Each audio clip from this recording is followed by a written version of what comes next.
My name's Alex. I hail from a fractured family, raised by a controlling mother and her meddling sisters. Megan, the eldest, was 13 years my senior, with Anna 10 years older. I suppose I was an unplanned child, blamed for my parents' separation. Dad left in 1977 when I was 5 and never returned. Throughout my childhood, I faced bullying at school and at home. All I craved was my mother's love, a simple gesture of acceptance that never came. Despite the challenges, I excelled academically, dedicating 12 years to my studies. Time passed, and in 1993, I found myself at Kingston University in South London, grateful to escape my home life. It was there I met Holly, her image still clear in my mind. She exuded beauty and confidence, while I remained shy and introverted. Holly was in her final year of a creative writing degree, contrasting with my pursuit of a master's in mechanical engineering and design. As I mentioned, I was too timid to approach her, while she attracted attention from men effortlessly. Standing at 5 feet 5 inches with brown hair and captivating brown eyes, she possessed a beauty that seemed beyond my reach. The men who pursued her were outgoing and popular. To my surprise, one of Holly's friends struck up a conversation with me at a party, leading to Holly's eventual inclusion. Despite my limited experience with women, my humility and bashfulness seemed to attract her. Summoning the courage, I asked her out, and we began dating. I'm not ashamed to admit she took my pureness, but after about 6 months, rumors surfaced of her involvement with other men. Unable to substantiate the claims, I hesitated to confront her. Holly was a spoiled child, indulged by her parents and her sister Caroline, which strained our relationship. I endured her entitled behavior, her penchant for creating public scenes, causing me embarrassment. Despite my friends urging to end the relationship, I found myself in love, a feeling I had never experienced before. After graduation, we both found jobs and a flat outside Southampton, New Hampshire. Her family ties drew us there, as I had long severed connections with mine. We married a year later, welcoming Sophie into the world the following year, and Ava a couple of years after. Holly relished motherhood, and everything seemed perfect between us. Over time, I advanced in my career, eventually joining Walker Engineering 10 years ago. The increased salary and bonuses helped us save for a better house. But like many during the economic downturn of 2008, it was a tough year. Many lost their jobs, and winning contracts became harder, forcing us to work longer hours without extra pay. It was during this time, with both girls in school full-time, that I discovered Holly's affair with a man from our old university. Lost in work, I remained unaware until it was too late. Initially unsure of the identity of her lover, Toby suspected a classmate who had moved nearby. Confronting Holly proved futile, as she laughed off my concerns, though I sensed her deception. Nonetheless, my stable job and income put me in a good position to buy a nice house. Holly constantly pushed me to buy a house that reflected our status, whatever that meant. Despite my reservations, I agreed, and we purchased a lovely detached 5-bedroom house in Southampton. It was a buyer's market, so we snagged a good deal, despite the slightly high mortgage. One thing I did, which was unusual for me, was to open a new savings account in my name only. I only deposited my share of the bonus into it, and since I handled all finances and banking as the sole breadwinner, I doubt Holly even knew about it, even if I waved the receipts in front of her. Looking back, this turned out to be one of the smartest things I could have done. I needed some security because I wasn't sure if Holly planned to leave me if her old flame returned. After that incident, things seemed to return to normal, and my daughters remained my top priority. I supported their education and spent ample time with them on weekends, taking them to various activities like dance classes, concerts, and the zoo. Holly always seemed too preoccupied with her outings with her indulgent and idle friends. I seldom socialized with other husbands, but we all seemed to be somewhat controlled by our wives, to varying degrees. My friends would tease me with the song "Under My Thumb" by the Rolling Stones whenever I had to cancel plans for what Holly wanted. Even at work, my colleagues would make comments about my marital situation, especially Holly's dominance over me. It wasn't until a few months ago that everything came to a head. Ava had just left for university, leaving Holly and me alone for the first time in 18 years. Both our daughters were attending our old alma mater. As I helped Ava settle into her new apartment with her sister, she turned to me and questioned why I was still with their mother. I was taken aback, as Ava had always been quiet, like her old man. "I heard she's fooling around with Henry Walker at your company," Ava said, tears welling up in her eyes. It was news to me, but I wasn't shocked. Over the years, I could have investigated her affairs but refrained, fearing it would break up the family and cause my daughters to resent me, just as my sisters did my dad. I tolerated her infidelity because I couldn't bear to lose what we had created, despite still loving her. This revelation had several effects on me. Firstly, it made me realize the depth of my daughter's animosity towards their mother, far greater than I had imagined. Secondly, it brought up old feelings from my upbringing and how they influenced my weaknesses. Finally, I realized I was the subject of gossip and ridicule at work, particularly from Henry Walker, who coincidentally was the nephew of the owner and the man betraying me. I felt utterly lost, unable to continue enduring this situation, especially now that my youngest daughter was aware of the mockery from Holly. I knew I had to confront her. My heart raced as I sat at the kitchen table, waiting for Holly's return. When she finally appeared, I found myself unable to speak once again. She merely looked at me with what seemed like apathy and contempt as she unpacked her bags.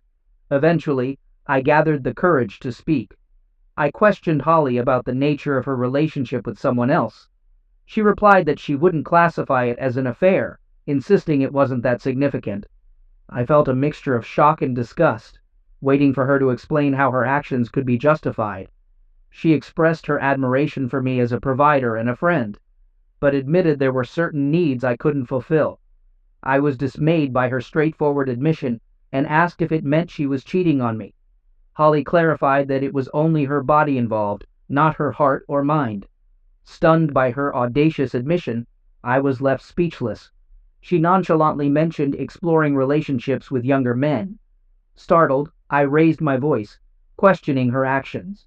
Holly cautioned me not to shout, and despite admitting to being involved with 2 other men, she expected my silence.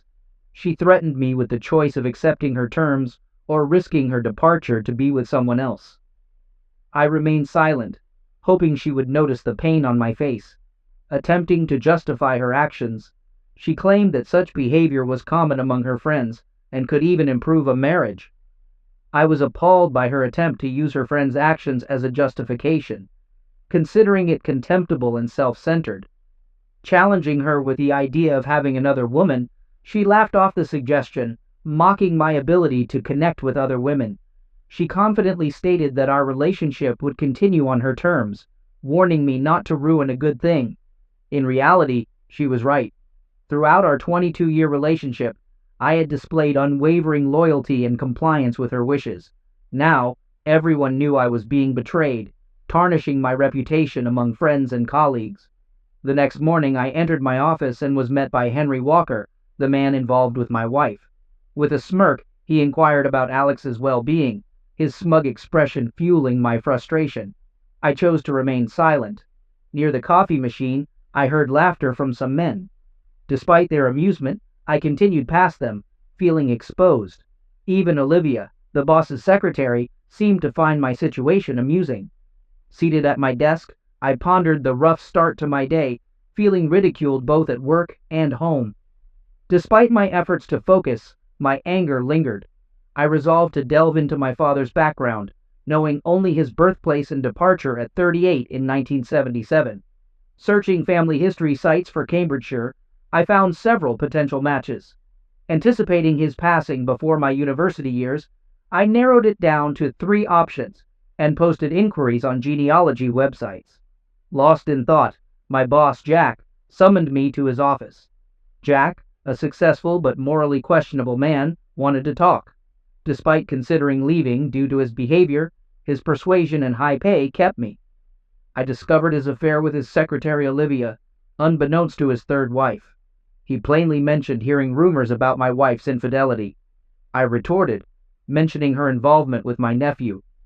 He acknowledged the behavior, chuckling about the family trait of being cads, leaving me in silence. The focus shifted to business. He emphasized the importance of family and warned that if the personal issues affected the business, I might have to leave the company. It was delivered like a strict teacher scolding a child. I bit my lip, noticing Olivia, his eager secretary, lingering by the door, likely gathering information to share with her friends. As I turned to exit, I couldn't help but wonder why a young woman like her would involve herself with an older man like Jack Walker. Passing by her, I heard more snickering, prompting me to lower my head and walk away. As the door closed behind me, laughter erupted, clearly directed at my expense. Returning to my office, I realized my presence there served no purpose. I had funded my daughter's education, yet now I was essentially financing my wife's infidelities. I was a simple guy who enjoyed his gadgets, but could live without extravagances. The majority of my expenses went toward Holly's indulgences, leaving me questioning my happiness. It was my haven for creativity and success. I had designed many of the parts being produced and sold here, and I was confident I could find employment elsewhere. They saw me as weak, and they weren't wrong. I wasn't one to stir up trouble. I was content being good old Alex, the submissive engineer. Glancing at my screensaver of the family vacation, I clicked on my email. To my surprise, there was a message waiting from a woman named Jennifer Holmes from the Cambridge Genealogy Committee. Astonished by the quick response, I read the message and was amazed. Jennifer had read my inquiry about my dad and had connected with a woman claiming to be his niece, Rachel Murray, my cousin. I promptly replied with my contact information, hoping to hear from Rachel soon. Leaving work brought some relief, and upon arriving home, Holly greeted me with a smile while cooking dinner. Though I distanced myself initially, I returned for the meal. She softly asked if we could discuss the previous night, to which I responded that it seemed there was little left to discuss, as she had made her stance clear. In response, she almost pleaded, acknowledging my qualities as a husband and requesting that I not deny her anything. I questioned her betrayal and humiliation, seeking an honest answer. Flustered, she shrugged, unable to provide a satisfactory response. Growing weary of her selfishness, I reflected on my efforts to make her happy. Despite working long hours to meet our financial needs and desires, I only received disrespect and mockery. I even drove an older car so she could have a newer one. She acknowledged having needs that I couldn't fulfill and presented an ultimatum: accept it, as she assumed I would, or she would seek satisfaction with a younger man. I interjected, mentioning Henry Walker's name, stating that everyone knew he was involved with her. She admitted to the involvement, bluntly revealing that he was essentially my boss and would inherit the company. She outlined the arrangement. He fulfilled her needs in bed, and if I didn't comply and accept, she would leave me, and he would provide everything else she wanted and needed. As usual, I said nothing and simply rose from my seat, retreating to my study. Tears flowed, and I wished to be anywhere but here. As the phone rang, I answered to hear an unfamiliar voice on the other end. It was Rachel. We conversed for about an hour, and when I hung up, everything else faded from my mind, and I wore a huge smile. Rachel was thrilled that I had decided to explore my father's past and had much to share. I discovered that my mother had indeed forced my father out of the house, deceiving me throughout my childhood. Sadly, he passed away in 1983 when I was just 11. He succumbed to drinks poisoning, and my grandmother always blamed my mother for his behavior and mental state. Rachel informed me that after leaving us, he yearned to reconnect with me but was prevented from doing so. We arranged to meet over the weekend at her home in Cambridge. I was excited, knowing the break would be beneficial. The remainder of the week dragged on. Things at home remained unchanged, and at work, I was continually ridiculed behind my back. Henry and his friends found it amusing to hang a pair of underwear on my office door. I glanced at Olivia, but she remained silent. Enclosed in the underwear was a post-it note that read, "Please return to your wife." I was shattered. I sat at my desk and wept once again that day. I wanted to blame everyone but myself. I couldn't wait. When Saturday came, I informed Holly that I was visiting a friend in London, and she seemed indifferent to my plans. I suspected she would be unfaithful, so being away made it easier for her. The journey to Cambridge proved stressful, and I arrived at Rachel's house an hour later than expected.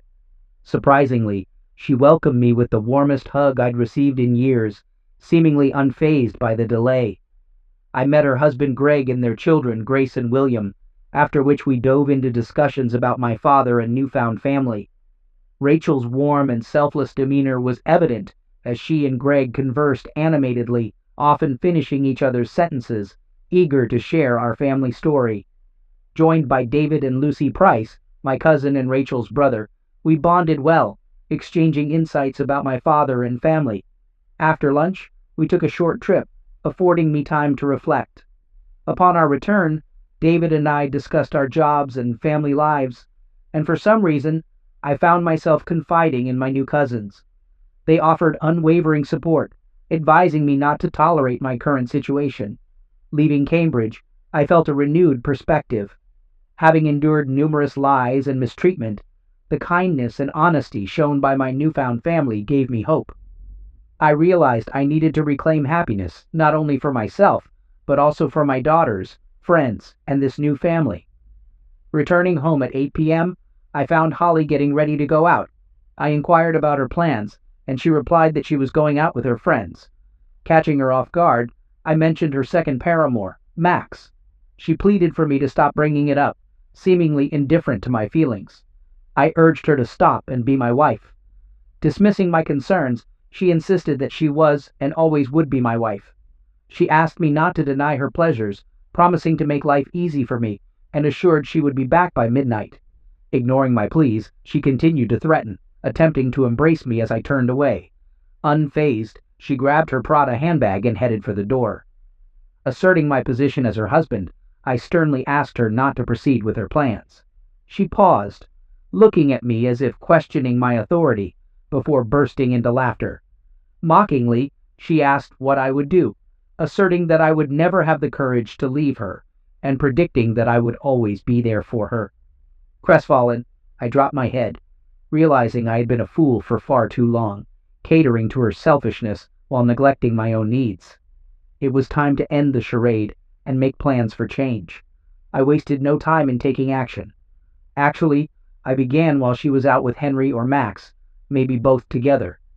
That's likely what she meant by indulging in her desires and having it all. My thoughts fueled my anger, causing me to lose focus. I needed to find a way to eradicate any remaining affection I held for her, and I believe I found a solution. I located the box containing a specific picture of my mom and sisters, the only one I had. Though skeptical, I cut out a picture of Holly's face and pasted it next to them. With no love left for them, adding Holly's smirking face to the picture might just sever my emotional ties. Placing it on my study desk around 12:45 a.m., I completed the task. I had mostly devised my short-term plans, even though executing them might take a few weeks. Fortunately, I had the luxury of time, as Holly wasn't anticipating my departure. Though uncertain and requiring assistance, I had convinced myself by then to follow through.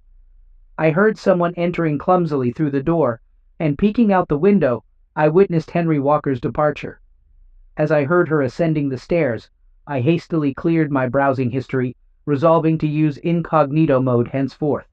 After she retired to our bedroom, I descended the stairs to brew some coffee. Reflecting on my future away from here, especially without my daughters, I found it tolerable. Deciding to relocate closer to my daughters come Monday morning, I headed to work resolved not to exert myself any longer. Unperturbed by the snide remarks and laughter directed at me, I arranged a bank meeting for 1 p.m., utilizing the time before to review my finances. Though a gamble, if successful and with the right support, I'd emerge relatively unscathed. The meeting proceeded as planned, allowing me to close my savings account and remove my name from our joint account. With a tidy sum in hand, I shut down the savings account for cash. En route back to the office, I stopped at a PC World, purchasing 2 digital voice recorders, a 500 GB USB 3.0 tough drive, and a new PC hard drive. Upon returning, I commenced accessing the company's private customer files, a task that took me an hour to crack Jack's password. Ironically, his wife's name and his 6-digit birthday. With the necessary access secured, I downloaded all the files to the drive, along with my plans and designs for the energy-efficient hydraulic pump system, positioning the company for continued success. We manufactured pumps for air conditioning units, heavy machinery, and even for the dairy industry. After clearing my PC history, including all plans and work, I shut it down, swapped out the hard drive for a new one, packed everything in my bag, and reinstalled Windows. The remainder of the day was spent researching competitors on my phone and browsing engineering jobs in the South London Surrey area on Monster before calling it a day. That evening, following another quiet dinner, I retired to my study. Discovering that a major competitor, which had struggled during the financial downturn, sought a mechanical engineer for basic design and shop floor management, intrigued me. While not precisely what I desired, it was close. Despite the £10,000 lower salary offer compared to my current one, I promptly emailed them my CV. To maintain appearances with Holly, I opted to sleep in our marital bed that night. However, I ensured to feign sleep when she entered. Her touch made me feel nauseous, but oddly, it pleased me to react this way. I was growing repulsed by her, which would aid me in the long run. The next day, a surprised Robert Williams from Sutton Hydraulics called, expressing disbelief at my potential move from Walker Engineering to his smaller firm. Although he nearly offered me the job immediately, I requested an interview the following day, which he agreed to. Another crucial piece had fallen into place, and things were progressing rapidly. With ample time on hand, I began researching flats in the area, eventually finding one just 15 minutes from my daughter's and 5 minutes from work. I scheduled a viewing for the day after the interview with Robert Williams. Subsequently, I informed Jack about needing to visit my daughters in Kingston to sign some papers the next day, to which he casually agreed. That night, I phoned my longtime friend Toby Brown, arranging to meet him and his wife Sarah the following evening after my interview and flat viewing. Toby and Sarah, aware that I had something on my mind, eagerly awaited my explanation. Before meeting them, I spoke to my daughters about the situation, receiving their supportive and understanding responses. At the gathering with Toby and Sarah, I disclosed the details of the initial phase of my plans. Their surprise at my decision to fight back outweighed any shock over Holly's infidelity, a common occurrence in their view. Sarah inquired about my decision to leave Holly, offering me another cup of tea. I recounted the revelations from the meeting with my cousins, including my father's expulsion from the house by my mother and my sisters, siding with her. I noted that my daughters supported me this time. Toby expressed concern, questioning if the discovery at the meeting had spurred me to stand up for myself.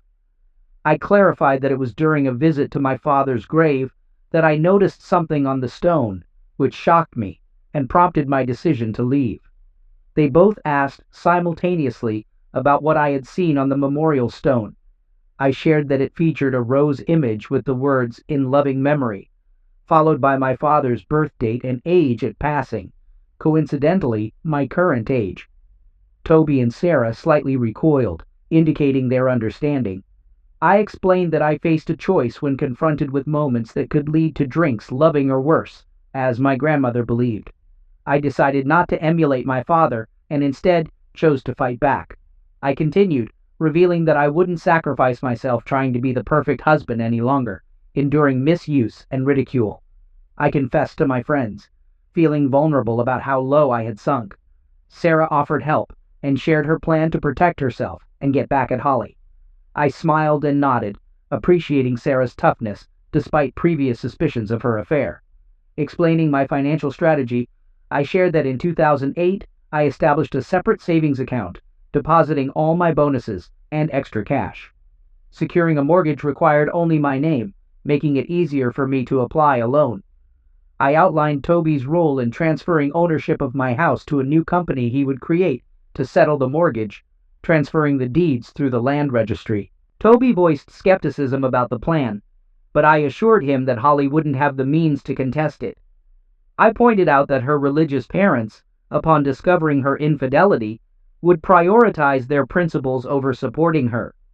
They agreed, and even offered to help cover the mortgage, allowing me to delay payment. On my way home, I visited the local Land Rover dealership where I negotiated to trade Holly's car for the latest model. We terminated the payment plan for the Range Rover Sport she had, benefiting the dealership from reselling it. I assured the dealer that I would return for my own upgrade, knowing he could recoup the cost of Holly's car by selling it as practically brand new. I apologized for any inconvenience, but explained that the prospect of selling me an expensive new Range Rover more than compensated. Upon leaving, I picked up a 2016 brochure, not for myself, but for Holly.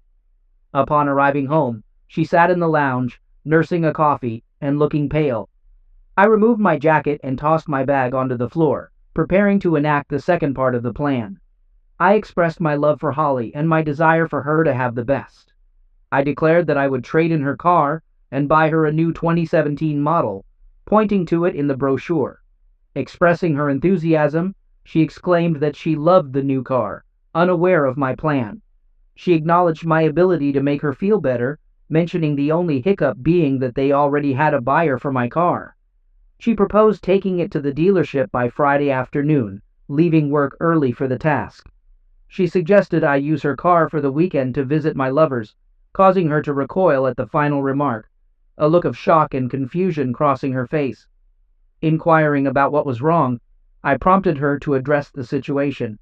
She mentioned nothing specific, but asked if I was still upset about our arrangement. I clarified that it was not our arrangement, but rather hers, emphasizing that I had no say in it. I questioned if I had no choice but to accept it, hoping for a response. She simply nodded, appearing as if she had asserted her dominance and I had surrendered. Despite the circumstances, she declared that she loved me, expressing genuine concern. I said nothing in reply and walked off into the kitchen. My phone began to ring, so I headed out to the back garden to take the call. Toby confirmed the money had been transferred. I was good to go the next day. Without delay, I entered the bank and was shown into the mortgage specialist's office. An hour later, the mortgage was paid off and all my remaining accounts were closed. I walked a few doors down and opened a new account with another bank. I was content, knowing I wouldn't have to pay anything again unless Holly pursued legal action and took me to court. My smile faded. The next day, I contacted the land registry and completed the appropriate online application. With all the details of Toby and Sarah's new company, within 10 minutes of applying, I received a confirmation email stating it would take 3 to 5 days to complete. Once done, I would simply hand over the deeds to Toby and he could register the property to his company. That same day, I knocked on Jack's door. Olivia was with him, as usual. Fridays were typically when he had his way with her, and I believe I interrupted their closeness activities. She left us alone. Placing my resignation on his desk, he looked up at me with that stupid smirk on his face. He inquired about the document in my hands. I replied that it was my resignation and expressed the belief that leaving immediately would be best, considering the situation with our families. I suggested that he might not want me around for too long. He appeared dumbstruck by the news. I boldly requested that my P45 be ready by Monday and emphasized not mentioning my departure to anyone Holly didn't know. He pleaded pathetically, insisting that they needed me. I countered by saying they apparently needed his nephew more. I informed him that I would return on Monday to collect the last of my things. Discreetly, I pretended to drop a pin from my pocket, using the opportunity to remove a digital recorder from my sock. Constructing a pin for it, I hit record and discreetly placed it under the seat and into the wooden frame as I stood back up. Concluding the conversation, I mentioned having things to do and left his office. As a parting shot, I told him not to come crawling back when he's broke, suggesting that the only thing keeping his cheating wife with him was his money. I smiled, knowing that it hit a nerve. Turning, I left his office. An hour later, I drove home, picked up Holly's car and logbook, and dropped off her car at the dealership. John Reeves kindly offered to drive me home, and I accepted gratefully. When I got home that night, Holly was sitting at the kitchen table with big red bags under her eyes. I knew she had been crying. I asked her what happened. Reluctantly, she told me she had contracted gonorrhea. I laughed. Oh, did I laugh? She just glared at me. He suggested taking the medications to get back to normal, and the tension in the air was palpable. That night, for the first time in months, I slept well. The next morning, I slept in the spare room and felt refreshed. The good night's sleep had done wonders for me. I entered our bedroom and gently woke Holly, explaining that I was giving her space to rest and recuperate. Holly expressed a belief that I found her disgusting, to which I remained silent. Tears started streaming down her cheeks as she admitted to messing up big time. She professed her love for me and expressed a desire for me to get better. Initially, I felt sympathy for her, but it vanished quicker than expected. That surprised me. It dawned on me then that I had lost all affection for the woman I had been married to for 21 years. Could love truly fade away so swiftly? Apparently so, because I was done, and her situation did nothing to sway me. I left the room. Without saying a word, I got into my car and drove off contentedly. That night, I stayed with Toby and Sarah, who hosted a dinner party with many friends and colleagues present. When I returned home late Sunday morning, I found Holly up doing chores. Walking into the lounge, she rushed towards me and hugged me when she saw me. I simply patted her on the back. Excitedly, I suggested arranging for the new car to arrive, offering to drop her off in town to meet her sister, who could then drive her to the dealership. I envisioned her driving back in the new Range Rover, and she smiled, approaching me with open arms. Turning back to the kettle, I pretended not to notice her. Throughout the day, Holly displayed excessive affection, making me feel uncomfortable. She persistently tried to kiss or hug me, but I kept finding excuses to leave. By bedtime, I noticed she had been crying again. Wishing her good night, she inquired if I would be sleeping with her, and expressed a desire to cuddle up and hear reassurances. Feeling nothing, I responded that it wouldn't happen until she got the all clear from the doctor. I firmly asserted that she made her bed, to which she retorted bitterly, stating that when she got better, she was sure she could find a man willing to be in bed with her, as she had plenty of lost time to make up for. I chuckled to myself. It took longer than expected, but there it was, and the harshness was back. All the regrets from Friday night had vanished, leaving behind 21 years of resentment. In the past, I would have fallen for her manipulations. But this time, I ignored her tears and headed for the spare room. It would be my last night in my house, and it would be in the spare room. I was also relieved she said those things. It erased any lingering doubts I might have had. As I looked at my doctored picture of her and my sisters, all I felt was hatred for her. She was only sweet when she wanted something, and nasty when she didn't get it. I woke early Monday morning. Holly was up early too for her 8:30 hair appointment. So I drove her into town as planned. I drove off, knowing it could be the last time I ever saw her. I feared it wouldn't be, but I was determined to make it so. On the way, I called the mobile phone company and terminated both our contracts. Pulling over into a lay-by, I paid the penalty on my card. They informed me that the phones would remain in service until 5 p.m. perfect. Next, I headed to the office to pick up my P45. I stepped into the factory, greeted by a somber atmosphere. Word of my departure seemed to have spread, briefly eliciting looks of fear from my colleagues. Unsure of the reason behind their unease, I made my way down the corridor toward my office, passing by the coffee machine where the usual group was gathered. Uncertain if Max and Henry were aware of their shared involvement with my wife, they grinned at me, exchanging jokes with others. I greeted them with false cheer, saying good morning. They asked about my wife, prompting the usual laughter at the recurring joke, which I failed to find amusing.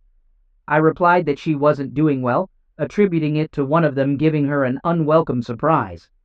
I left them in stunned silence, and when I glanced back, their jaws had dropped, leading to a commotion before I headed upstairs. Approaching Olivia, she offered a half smile and lowered her head, perhaps indicating that I was now earning some respect. Jack appeared at the door before I could knock. He asserted that he had what I wanted, instructing me to take it and get out. Perhaps that respect was merely my imagination.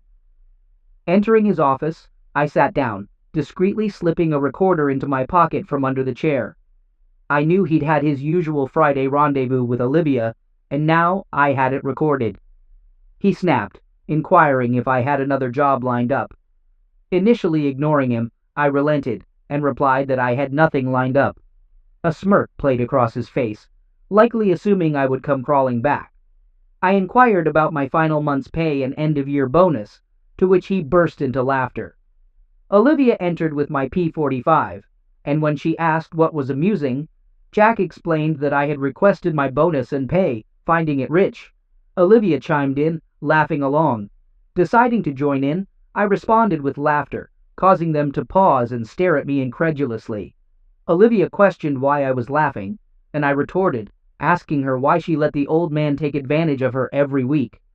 My laughter intensified, and they froze, with Olivia's eyes widening as Jack flushed with rage.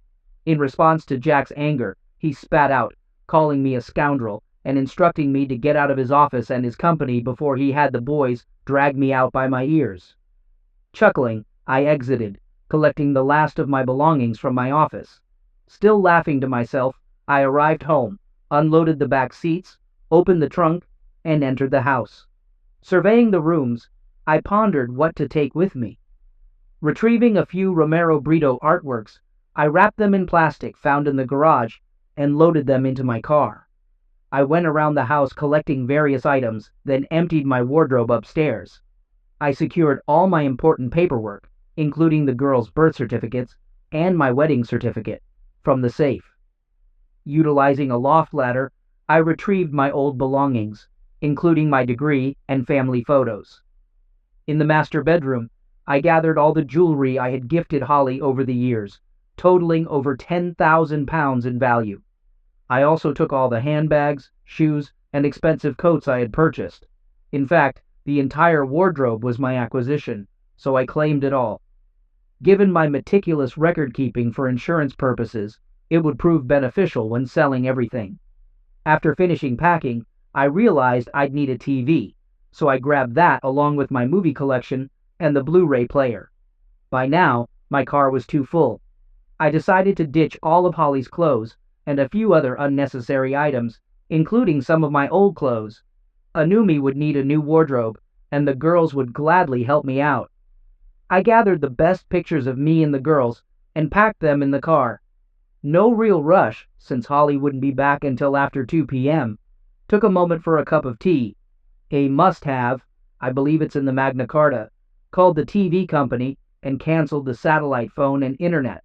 Also contacted British Gas and Southern Water to cancel utilities. It would take a few days, but I didn't care. Returned to the bedroom and sat on the bed when I noticed something that sparked an idea, one that scared even me. Holly's wedding dress sat at the top of the wardrobe in a dusty old box. She loved it, probably more than me. Took it down and found our wedding album among the box of photographs on the bed. Grabbed the duvet cover, gathered everything, and headed to the garden. Dumped everything into a pile, including Holly's clothes and belongings I couldn't sell. Left her underwear untouched, didn't want any reminders. Closed up the car and checked the time. Only 1:45 p.m. Called up Robert Williams and told him I'd drop off my P45 later with the night shift, eager to start fresh tomorrow. He seemed pleased, and I hoped I'd brightened his day. At 2 p.m., I sat waiting for the call. Found some paint thinners in the garage and poured it all over the wedding dress in the garden. Just as I was about to light the fire, my phone rang. I answered calmly, and Holly's voice came through the phone, demanding to know what was going on. I replied sarcastically, asking her what she meant. Insisting that I shouldn't play dumb, she continued to question me. I asked her to calm down and inquired about what was happening. There was silence, and I could hear her heavy breathing and what sounded like her sister in the background. She mentioned that she had been told I didn't get her a new car, but sold hers instead. Teasingly, I mentioned that I might have forgotten to mention that. She started to sound panicked, asking what was going on. Remaining calm despite my racing heart, I informed her that from now on, if she wanted a car, she could pay for it herself. She yelled in response, expressing confusion and frustration. I reiterated that she heard me just fine and added that I needed to tidy up the kitchen. She questioned if it was some kind of sick joke, to which I said nothing. She declared that we would talk about it when she got home, expressing her dissatisfaction with being pranked. I remained silent. I hung up the phone amidst her continued screams of my name. Stepping outside, I struck a match and ignited the pyre. Our history went up in flames as I walked away. Retrieving our marriage certificate from my pocket, I tore it into shreds and left it on the kitchen table, alongside a lone photograph of us at Disneyland, capturing happier times. I wondered if she reminisced fondly about those moments too. Sliding into my car, I drove off. Approaching the end of the street, I glimpsed Holly and Jennifer in my rearview mirror, rushing into the house without a glance upward. With a smile, I powered off my phone and drove on. By 4 p.m., I reached Sutton. Deciding I had time, I visited a nearby phone shop to set up a new mobile contract. Additionally, I caught the admin team at work to handle my P45 and met Freya, my new secretary, who, unlike Olivia, exuded professionalism despite her youth. Returning to my empty flat, I brewed a cup of tea with a kettle borrowed from home. I unpacked and ordered pizza for dinner. Checking my old phone, I found it disconnected. A smirk crossed my lips, knowing Holly was now phoneless too, affording the girls some respite before my inevitable contact. Setting up my sleeping bag in the lounge, I awaited dinner. Furniture would arrive over the weekend, but for now, I relished the distance from Holly. Switching on my laptop, I accessed recordings from Jack Walker's office, revealing his affair with Olivia. After uploading the evidence, I made copies on USB sticks, addressing them to Jack's wife Margaret and Olivia's boyfriend Peter. I planned to mail them the next day. Lastly, I phoned my daughter Sophie to update her, cautioning against informing her mother of my whereabouts, which she hadn't done yet, given Holly's lack of communication means. Over the following week, I furnished my flat and began diverting customers from Walker Engineering to Sutton. Despite a few loyal to Jack, most preferred our offerings, leading to Walker's loss. I anticipated Jack's discovery of the reason for his business decline, but remained indifferent. With utilities cut off at my former home, Holly would realize my absence as she struggled with bills. Toby initiated the home sale process, backed by Sarah's enthusiasm, and by week's end, signs adorned the property. During this time, Ava contacted me, revealing Holly's relocation to her parents' home, where disapproval lingered over her infidelity. Holly seethed with rage toward me, which oddly gratified me, though I knew the saga wasn't over. By the weekend, Toby and Sarah hosted another successful dinner party, offering a moment of respite from my escape plan. Sunday brought promising news. After just a week on the market, I received 2 serious offers for £550,000, one of which I accepted immediately. Preparing for the completion, I arranged ISAs for the girls and investments, ensuring Toby was compensated and securing a portion in cash for my safety. Protecting myself remained a priority. As the week progressed, Toby's news that the sale could move swiftly filled me with delight. I promptly reached out to a removal company, tasking them with clearing out my former home. Meanwhile, the girls contacted their mother, who responded with heightened anger and threats. Assuring the girls that the turmoil would soon end, I offered them solace. On Tuesday morning, during a conversation with a new client, who had recently met with Jack Walker to discuss a possible contract renewal, I learned of Walker Engineering's dire situation. The client revealed that due to a significant loss of projects, the company had to lay off 50% of its staff. Additionally, he informed me of Mrs. Walker's decision to divorce Jack over his infidelity. Despite this revelation, I felt no sympathy, my mind preoccupied with calculating commission checks. While I remained unaware of Olivia and her boyfriend's fate, I knew he had received my gift. Whether Mrs. Walker had received hers or not, the reason behind their impending divorce was undoubtedly clear. I pondered what Mrs. Walker's friends and family would think of her affair with an older man. In recognition of my efforts, I was rewarded with a brand new Land Rover Discovery HSE. Although I had contemplated treating myself beforehand, Robert and the executives were so pleased with my performance and the company's trajectory that they bestowed upon me the car, along with a substantial commission surpassing £30,000. Gazing out of my office window at my new car, I was taken aback when a familiar Ford Focus pulled into the parking lot. I discovered the car belonged to Diane, Holly's mother. Anticipating an inevitable confrontation, I braced myself as my office phone rang. My secretary, Freya, informed me that there was a woman claiming to be my wife in the reception. I instructed her to tell the woman that I was in a meeting and that I would be down in an hour. 3 hours later, I glanced out the window to find her still waiting. With a sigh, I decided to leave for the night, prepared to confront her if necessary, or simply drive past if she didn't spot me. Exiting through a side door, I headed toward my car. As I was about to get in, I heard tires screech, and before I knew it, she had blocked me in with her car. Stepping out, she stormed toward me with fury evident in her disheveled appearance. Clearly distressed and clad in worn-out clothes that appeared to be her sister's, her unkempt hair added to her disarray. "You damn idiot!" she screamed, attempting to slap me but missing her mark. Fueled by rage, she demanded retribution. Urging her to calm down, I invited her to sit in the car with me. Surprised by the sight of the new car, she expressed her financial struggles and pleaded for my return.